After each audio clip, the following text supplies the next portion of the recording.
Lantas bagaimana keseriusan dari Kaisang Pangarep untuk maju di Pilkada Depok dan apakah ada maksud terselubung nih dari PSI untuk meminang Kaisang maju menjadi wali kota Depok? Lebih lengkapnya kita bahas dengan pakar komunikasi politik Karim Suryadi yang telah bergabung bersama kami di Kompas Malam. Assalamualaikum, salam sehat Mas Karim. Waalaikumsalam, Yasir, salam sehat. Ini terbaru PSI minta dukungan nih ke ayah dari Kaisang sekaligus Presiden Joko Widodo. Kira-kira bakal direstui atau ya udahlah angin lalu aja nih? Yasir, ada pepatah dalam politik. Seorang politisi itu harus seperti ikan. Dia harus membuat riak agar hidup.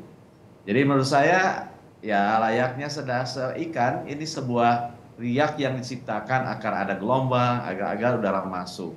Seriuskah ini? Saya tidak bisa menanggapi ini secara serius. Kenapa? Karena ada 3 alasan.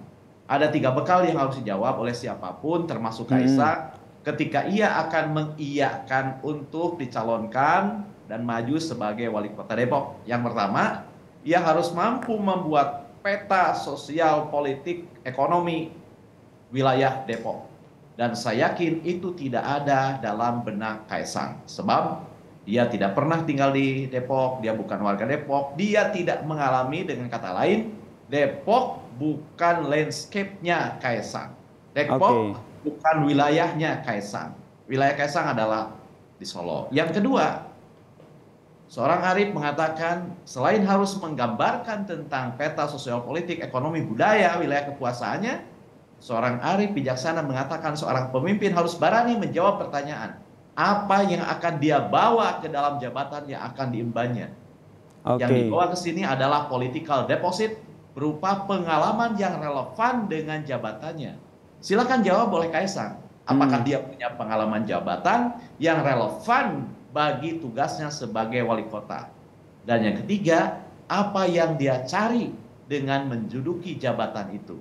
Saya yakin 2/3 jawaban itu akan sulit dijawab oleh Kaisang. Pertama, karena dia belum memiliki pengalaman yang memadai untuk menduduki jabatan sebagai wali kota. Dan kedua, tidak memiliki modal sosial, politik, pengetahuan, dan lain-lain. Oke, tadi Mas Karim mengibaratkannya sebagai ikan gitu. Peribahasa ikan ini merujuk pada PSI begitu, Bang?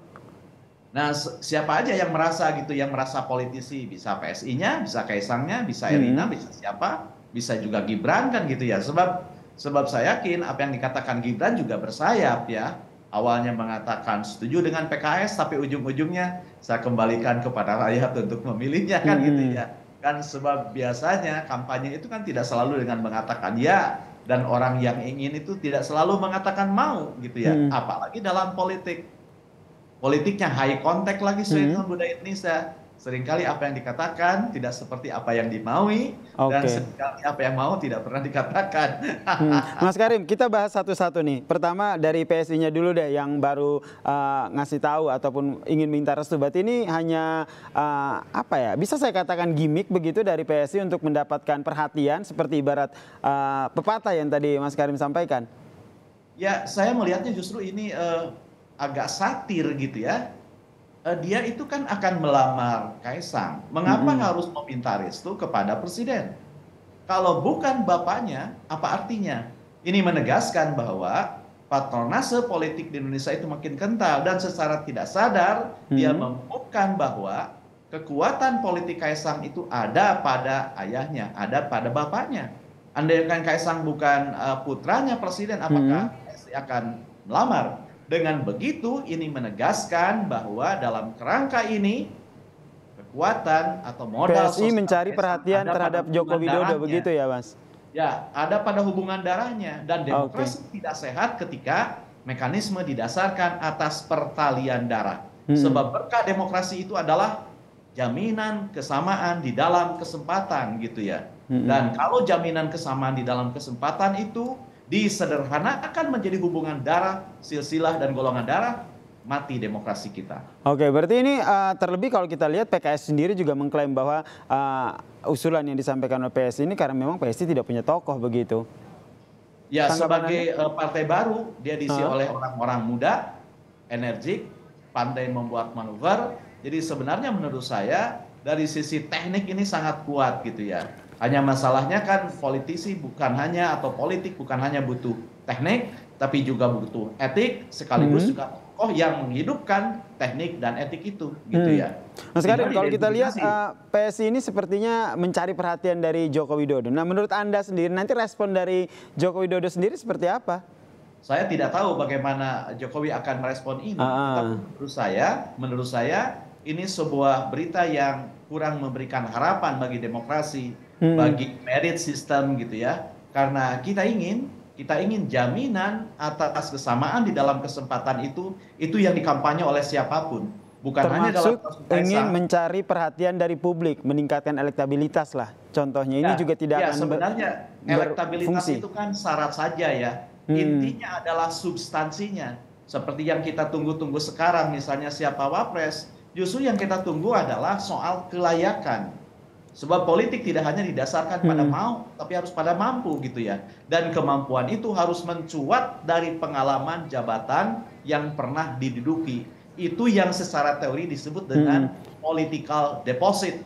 Deposit politik itu tidak lain adalah relevansi pengalaman menangani urusan publik dengan jabatan yang akan dicari atau didudukinya. Oke, tapi menurut Mas sendiri, apakah jurus dari PSI ini akan kemakan nggak sama warga Depok? Ya, saya yakin Depok itu kan wilayah kota ya yang cukup terpelajar begitu. Namun karena kedekatan geografis, proximitas emosional antara Depok dengan Kaisang belum terbangun, agak sulit itu. Agak sulit ya? Ya, untuk hari ini nyaris seperti melempar api ke dalam gundukan kayu basah gitu ya. Yang nggak nyala-nyala begitu ya, susah nyalanya begitu ya. Itu ya, tapi kan politik bukan soal berhasil atau tidak, tapi yang penting ikannya dilakukan seperti ikan membuat riak gitu ya. Dan akhirnya seperti pepatah tadi, ikan membuat riak, yang akhirnya terpengaruh juga nampaknya disambut juga nih sama Kaisang. Beberapa kali di Instastory yang diunggah oleh istrinya, sepertinya kayak memberikan sinyal-sinyal. Atau Anda membacanya seperti apa nih respon dari Kaisang ini? Saya tidak membaca itu sebagai kode kuat, sebagai respon atas isu ini gitu ya. Ya itu kan kalau kita melihat beberapa kejadian sebelumnya, ya Mas Kaisang kan rajin membuat konten. Saya melihat itu sebagai sebuah kebetulan saja, sebab jika akan merespon ini dengan serius, ya sekali lagi, sebab jika dia ingin merespon dengan serius, pasti yang dimunculkan bukan konten lagi belajar kampanye, bukan konten lagi belajar pidato, tetapi akan ditunjukkan bagaimana kedekatan dia dengan Depok, bagaimana dia punya pengalaman yang relevan untuk dibawa sebagai wali kota, bukan soal belajar pidato atau kampanye. Atau kita bisa membacanya. Atau kita bisa membacanya Kaisang memang ingin maju tapi nggak di kota Depok begitu. Bisa dibaca ke arah sana nggak Mas?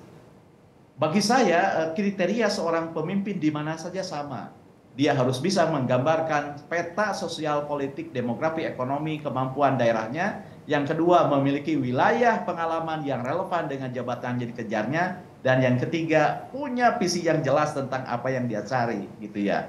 Apakah dia akan maju di Solo? Secara geografis dia dekat, secara emosional dia dekat, tetapi pertanyaannya, apakah dia sudah memiliki pengalaman yang relevan untuk dibawa ke dalam jabatannya sebagai wali kota? Itu sebenarnya yang kita lihat dari siapapun yang akan menduduki jabatan publik, apakah sebagai wali kota, sebagai gubernur, apalagi sebagai presiden dan wakil presiden. Saya harus memberikan tekanan pada wakil presiden ini, karena itu yang sedang ditunggu-tunggu gitu kan.